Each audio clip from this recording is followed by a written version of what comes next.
Okay. ఎంత ఏడ్చినా కూడా ఇవ్వలేదు.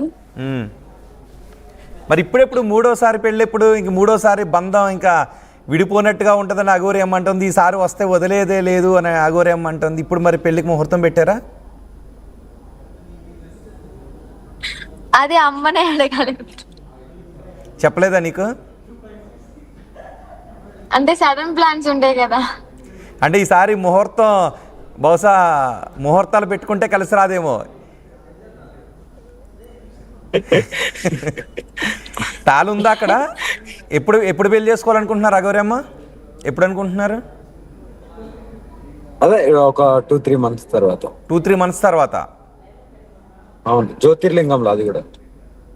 ఓకే, జ్యోతిర్లింగంలో, జ్యోతిర్లింగ క్షేత్రంలో. అవును. వర్షిని ఎన్ని జ్యోతిర్లింగాలు తిరిగారు మీరు? ఒక్క జ్యోతిర్లింగం సోమనాథ్ మాత్రమే తిరిగాను. అది తిరిగి ఓంకారేశ్వర్ వెళ్తుంటే వీళ్ళు మధ్యలో గుజరాత్ లో పట్టుకున్నారు, తీసుకెళ్ళిపోయారు. వర్షిని, నీకు చిన్నప్పటి నుంచి అంటే నేను కొంచెం అడుగుతున్నాను, కొంచెం గుచ్చి అడుగుతాను. చాలా మందిలో ఉన్న డౌట్స్ క్లియర్ కావాలి కాబట్టి కొంచెం గుచ్చి అడుగుతాను. డెఫినెట్లీ అడగండి. ఎందుకంటే మీరు పెళ్లి చేసుకున్నటువంటి విధానం కొన్ని విమర్శలను ఎదుర్కొంటుంది కాబట్టి. చిన్నప్పటి నుంచి ఇప్పటి వరకు నువ్వు అంటే కొంచెం మోడర్న్గా కనిపించేదానివి కదా, మరి నీ థాట్స్ ఎలా ఉండేవి? అంటే సహజంగా నేను పెళ్ళి ఇలాంటి అబ్బాయిని చేసుకోవాలి, నా ఊహల రాజు ఎలా ఉండాలి, నన్ను చేసుకోబోయేవాడు ఇలా ఉండాలి, నేనే రాణిలాగా ఇలా ఉండాలి అని అనుకుంటారు కదా. నువ్వే ఊహించుకున్నావు అసలు మా అఘోరి పరిచయం కాకముందు వరకు?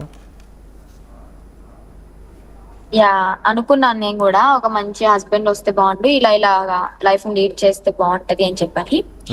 అయితే ఎప్పుడైతే ఒక 3 to 4 years బ్యాక్ అనుకుంటా, మా ఫ్రెండ్స్ లోనే చూసా చాలా మంది పెళ్లి చేసుకుని చిన్న వయసులోనే విడాకులు తీసుకోవడం, అబ్బాయి తప్పుందని చెప్పి అమ్మాయి తప్పుందని చెప్పి విడిపోవడం, చనిపోవడం కూడా జరిగింది 2 ఫ్రెండ్స్. సో అది చూసిన తర్వాత నా మైండ్ టోటల్లీ చేంజ్ అయిపోయింది, పెళ్లి అసలు చేసుకోకూడదని. 2 years బ్యాక్ మా మమ్మీ డాడీని ఒప్పించుకున్నాను, నేను పెళ్లి చేసుకోను మమ్మీ, నాకు పెళ్లి చేయొద్దు అని. వాళ్ళు కూడా అగ్రి అయ్యారు దానికి. ఓకే, నీ ఇష్టం, నువ్వు ఎలా అంటే అలాగా, పెళ్లి వద్దన్నావు కదా, ఓకే మేము కూడా పెళ్లి చేయము అని చెప్పని అన్నారు. కానీ తిను వచ్చిన తర్వాత తిను చెప్పిన జెన్యూనిటీ గానీ, తను ఓపెన్ అప్ అయిన పర్సనల్ విషయాలు గానీ, అలాగా ఇద్దరం ఒకరికొకరు షేర్ చేసుకొని ఒక మాట మీద ఉండి మేము మ్యారేజ్ చేసుకోవడం జరిగింది. ఓకే, అంటే నీకు ఫీలింగ్స్ లేవా? లేవు, ఇక నుంచి రావు కూడా. అంటే నేను ఒక మాట అనొచ్చా? లెస్బియన్? మీరు ఎలా అయినా అనుకోండి, వీఆర్ నాట్ లెస్బియన్స్. లేదు, కొంతమంది అనుకుంటారు కాబట్టి నేను ఒక క్లియర్ పిక్చర్ ఇవ్వాలనుకుంటున్నాను. అనుకునే వాళ్ళకి కూడా చాలా మందికి లెస్బియన్స్ అయితే కాదు, మేము ఒకరికొకరం అర్థం చేసుకున్నాము, మా మనసులు కలిసాయి. మేము ఓకే, నీకు తోడు నేనుంటాను, నాకు తోడు నువ్వుండు జీవితాంతం అని చెప్పని గట్టిగా అనుకున్నాం కాబట్టి ఇంత దూరం వచ్చాం. లెస్బియన్స్ అంటే అర్థం ఏంటి? అమ్మాయి పెళ్లి చేసుకోవాలి.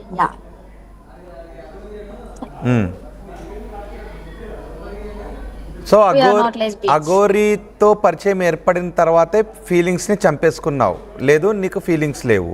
ఈ రెండిట్లో ఏదో నిజం? 2 years బ్యాక్ చంపేసుకున్నాను, మా ఫ్రెండ్స్ ఇష్యూస్ చూసిన తర్వాత. 2 years బ్యాక్ మీ ఫ్రెండ్ ఇష్యూ వచ్చిన తర్వాత చంపేసుకున్నావు. అమ్మ నాన్న కూడా ఒప్పించుకున్నారు కదా పెళ్లి చేసుకోను అని. అయితే మా హర్షనే కూడా అనేవాడు, నువ్వు పెళ్లి చేసుకోకపోతే నా పిల్లల్ని నీ దగ్గరికి పంపిస్తాను పెంచడానికి అని చెప్పాను. అందరూ అగ్రి అయ్యారు దానికి. ఓకే, పెళ్లి చేసుకోకుండా ఉండొచ్చు, మామూలుగానే ఉండిపోవచ్చు, ఇంటి దగ్గర ఉండొచ్చు, కానీ అఘోరికి కనెక్ట్ కావటానికి కారణం ఏంటి? ఓకే, 2 years బ్యాక్ మీ ఫ్రెండ్ విషయంలో జరిగింది, పెళ్లి చేసుకోవద్దు, ఇలాంటి లైఫ్ వద్దు అని అనిపించింది. అంటే ఫీలింగ్స్ చనిపోవటానికి, దూరం చేయటానికి ఫ్రెండ్ ఇష్యూకి సంబంధం ఏంటి అసలు? ఫీలింగ్స్ అనేవి వేరు, బాడీలో హార్మోనల్ చేంజెస్ ద్వారా జరిగేటటువంటిది ఫీలింగ్స్ అనేది. సో బలవంతంగా చంపేసుకుంటే మళ్ళీ ఎక్కడో ఒక చోట ఎగ్జాగరేట్ అయ్యే అవకాశం ఉంటుంది. సార్, నేను అనుకున్నా ఏంటంటే పెళ్ళే వద్దనుకున్న నాకు ఫీలింగ్స్ తో ఏం పని అని చెప్పి నేను ఫీలింగ్స్ అన్ని చంపేసుకున్నా. ఒకవేళ అఘోరీ జీవితంలోకి రాకపోయి ఉండుంటే పెళ్ళే చేసుకునేదాన్ని కాదు.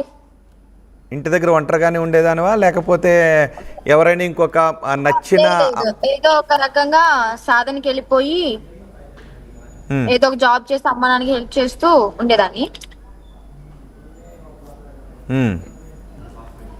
కానీ పెళ్ళైతే చేసుకునేదాన్ని కాదేమో పరిచయం అవ్వకపోయి ఉంటే. సో అంత బలంగా తాకిందా హృదయానికి ఆ ఇన్సిడెంట్?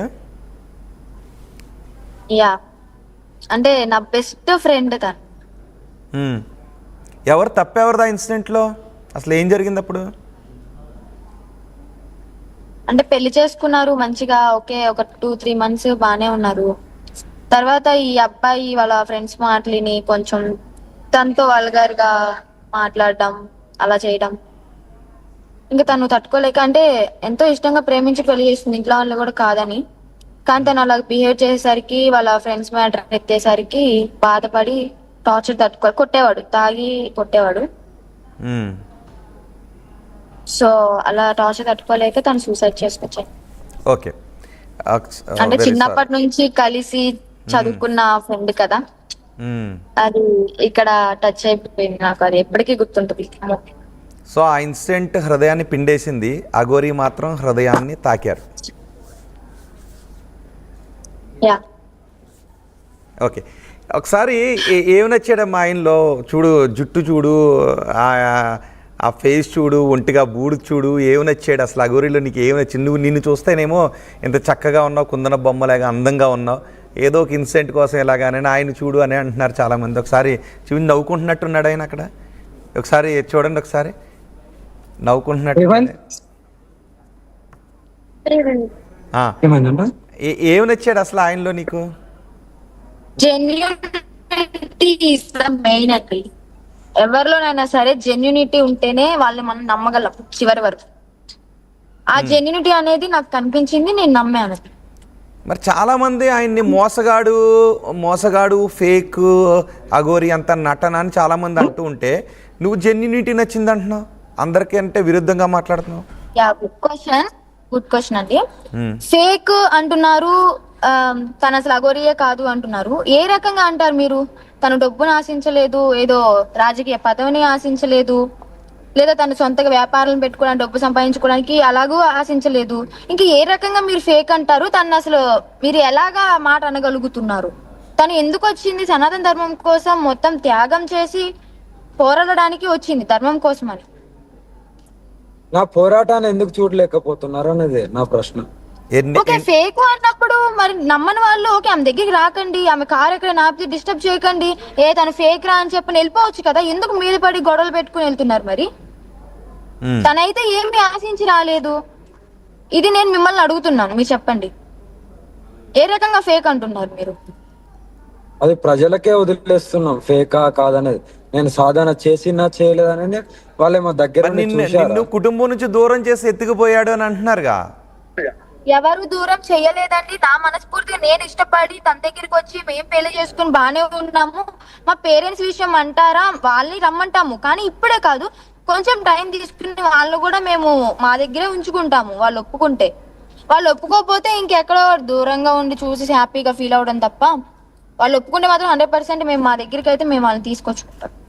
ఓకే, ఇప్పుడు అఘోరీ పరిచయం కాకముందు వరకు ఎలా ఉంది నీ లైఫ్? ఇన్స్టాగ్రామ్ రీల్స్ చేసుకుంటూ వాళ్ళందరూ పొగుడుతూ ఉంటే కొంచెం మనకి ఒక రకమైన హ్యాపీ అనిపిస్తుంటుంటుంది కదా.